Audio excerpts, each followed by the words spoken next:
Пятерочка удручает.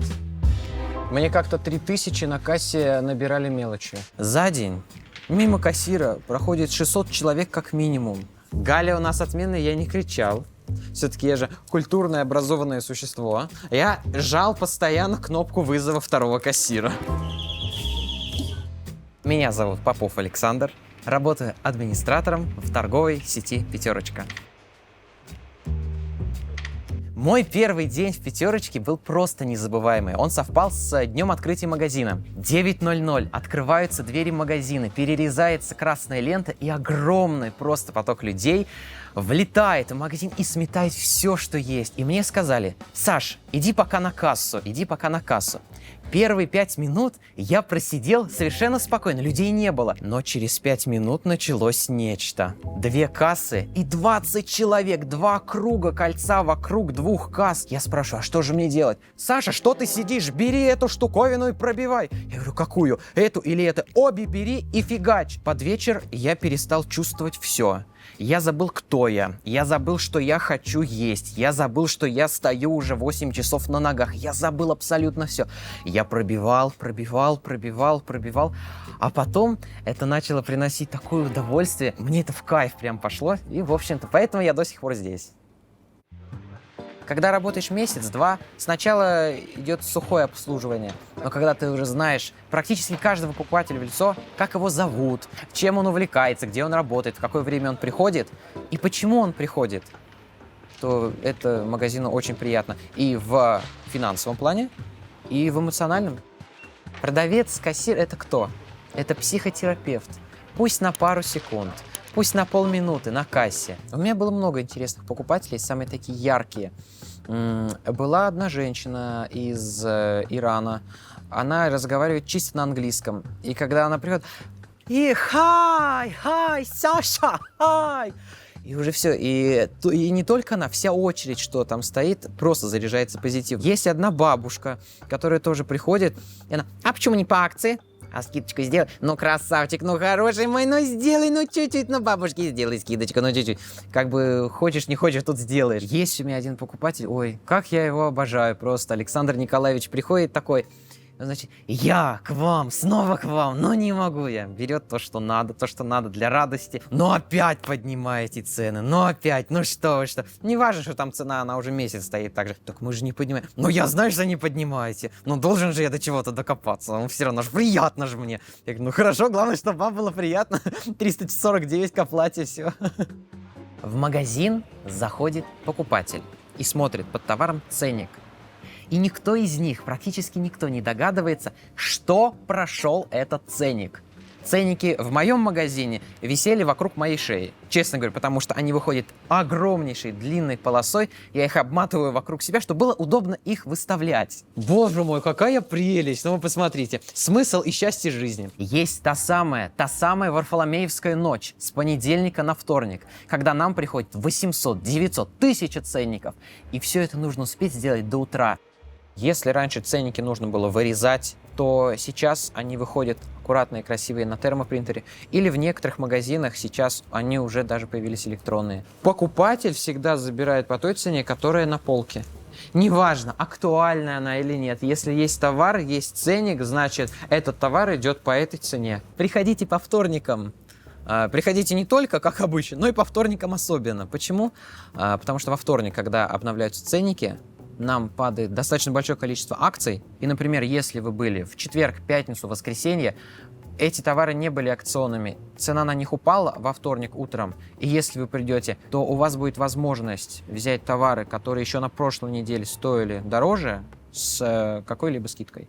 Вообще, в «Пятерочке», когда работаешь, время летит практически незаметно, то есть не успеваешь осознавать, что прошел день, прошла неделя, прошел месяц, потому что об этом узнаешь только из акции, что прошло промо 47-й недели, промо 51-й недели, промо 17-й недели, как 17-й было 52-й, так, блин, год закончился, новый пошел. Только так. Товары приходят каждый день. Даже если мы не хотим, они приходят. В основном это днем происходит. То есть приезжает машина, в которой палеты с товаром, мы их выгружаем и выставляем. поставок в день может быть от 4-5 до 12-13, то есть смотря как, смотря когда. Ночная смена – это золотое время. Нет покупателей, как хорошо. Можно спокойно выкладывать товар, выставлять ценники, производить ротацию. С чего начинается выкладка?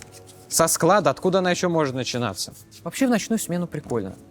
Во-первых, нет голоса пятерочки, включаешь музыку, и как 4 палета понеслось по залу. О, это такое наслаждение. Соль, мука, сахар, макароны, специи, все это полочка к полочке, баночка к баночке, дружка за дружкой. Меня это успокаивает, мне это нравится. Мой любимый отдел – молочный отдел.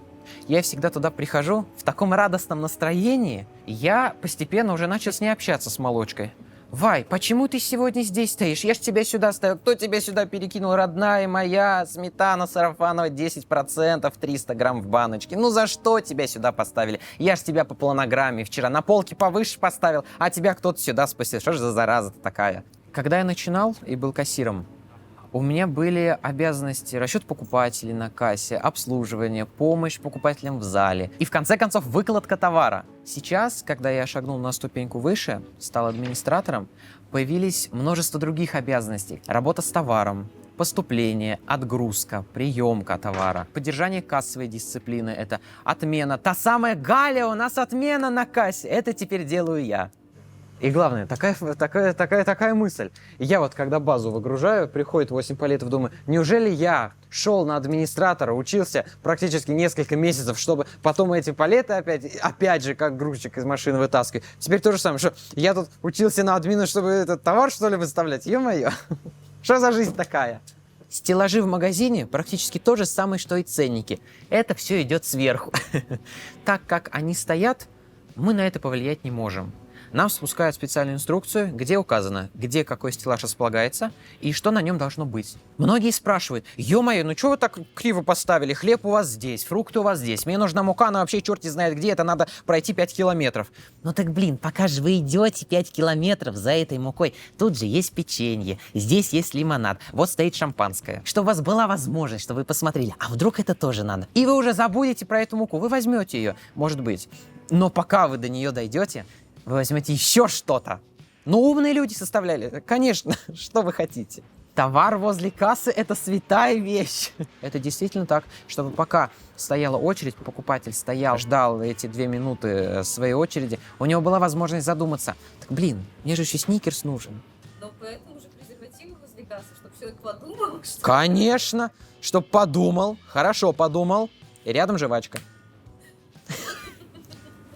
Когда мы видим покупателя, который, ну, сомнительно, он вроде взрослый, вроде не взрослый, всегда лучше спросить. Если есть хоть одна капля сомнения у кассира, у администратора, у того, кто сидит на кассе и обслуживает, это уже веская причина, чтобы попросить документ и удостовериться в том, что возраст действительно 18+. Ну хорошо, можно поиздеваться, если какая-нибудь красивая девушка пришла на кассу. Ну, поиздеваться. А паспорт есть у вас? Ну, был где-то, но мне уже 25. Ну, так надо ж показать. Ну, должен же когда-то кассир почувствовать свою власть. Ну, правда, в мой первый день я попросил паспорт у женщины 86-го года рождения. А на нашем втором канале «Почти коллеги» обсуждаем содержимое алкогольного отдела. В новый выпуск мы позвали винодела и пивовара. Почему в Чехии иногда пьют только пивную пену? Бывает ли безалкогольное пиво вкусным? И как сделать синее вино? Смотрите видео по этому QR-коду или по ссылке в описании. Будем ждать ваших комментариев и очень обрадуемся лайку и подписке. Приятного просмотра! Самый час пик, когда у нас обед. И второй час пик – это вечером, когда все идут с работы, идут вот этими толпами из метро, вот, потоками. И второй самый распространенный вариант, почему все вот так вот прям вот ринулись в магазин одномоментно, это пятница вечер. Сейчас 21:31. Вот где-то минут через 15 такое пойдет, такое начнется. За день мимо кассира проходит 600 человек как минимум. И если мы будем запоминать, кто что взял...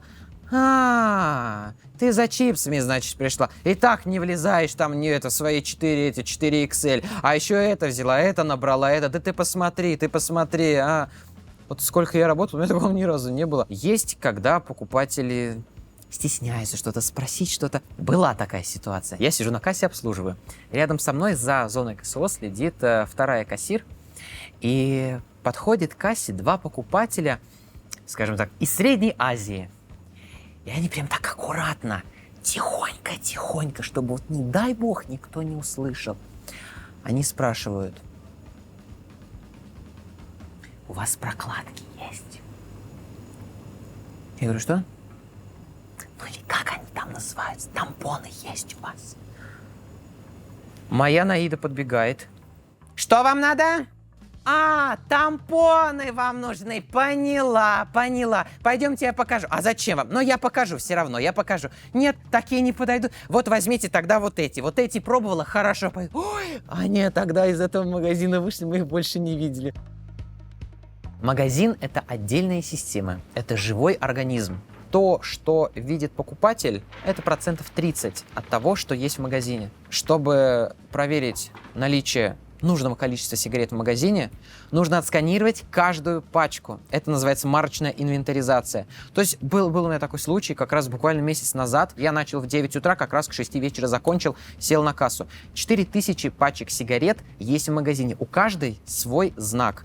И за каждую пачку несет ответственность администратор. Да, это единственное, наряду с кассовой дисциплиной, с кассовыми ящиками, с главной кассой, за что администратор несет материальную ответственность. Вторую неделю я работал, и значит, у меня тогда мой администратор сидела на кассе, тоже обслуживала, пробивала. И я смотрю, какой-то хрен ходит с корзинкой, ходит туда-сюда.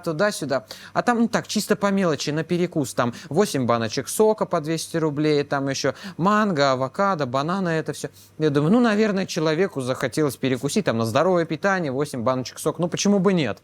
А потом так хоп-хоп-хоп, еще мимо отдела с орехами прошел, так пару упаковок взял. И пошел к выходу. А я такой иду за ним и думаю, оплатил, не оплатил. Вроде с корзинкой, но вроде выходит из магазина. Вроде так спокойно выходит, никого не это. Ничего его не смущает.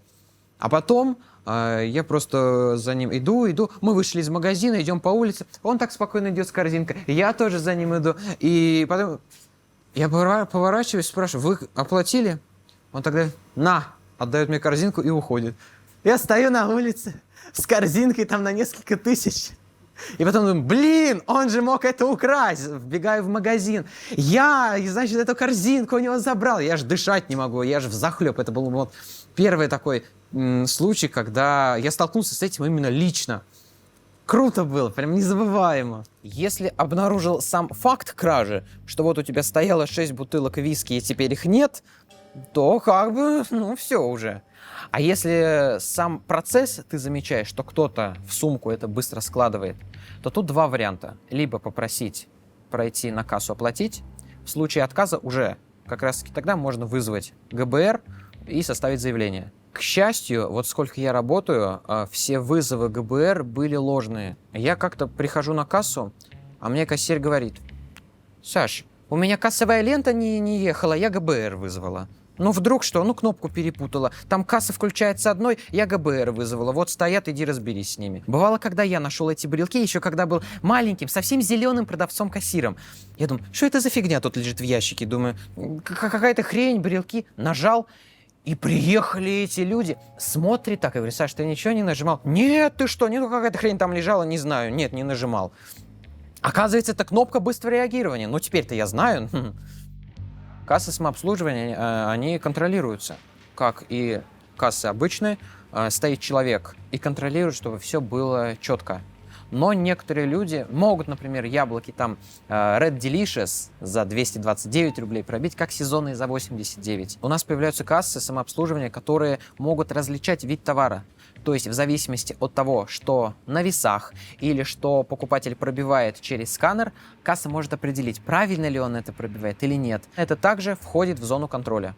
Я раньше не знал этого. Я даже не мог представить, что эта работа может мне понравиться. Я приходил в магазин и думал, что это, кто это? Я вот сюда? Ни в коем случае. Это же столько людей, это такой поток, это такой эмоциональный стресс от того, что у тебя в день мимо тебя просто пройдет несколько тысяч человек. Первые несколько дней я сидел на кассе вот с такими глазами и думал, как я сюда попал? А самое главное, как мне теперь отсюда вырваться? А потом мне это так понравилось. Именно общаться с людьми, помогать, подсказывать, что я остался. Друзья мои, вам выпадает великая честь закрывать со мной смену. У меня 2 ящика денег. Money. Люси, Таня, Ваня, 30 тысяч. Молодой, красивый, перспективный, талантливый. И работаю в 5. Я закрываю дверь магазина и говорю, я выжил! Какое счастье! А с утра, просыпаюсь и понимаю, хочу обратно. Не, реально, скучаю.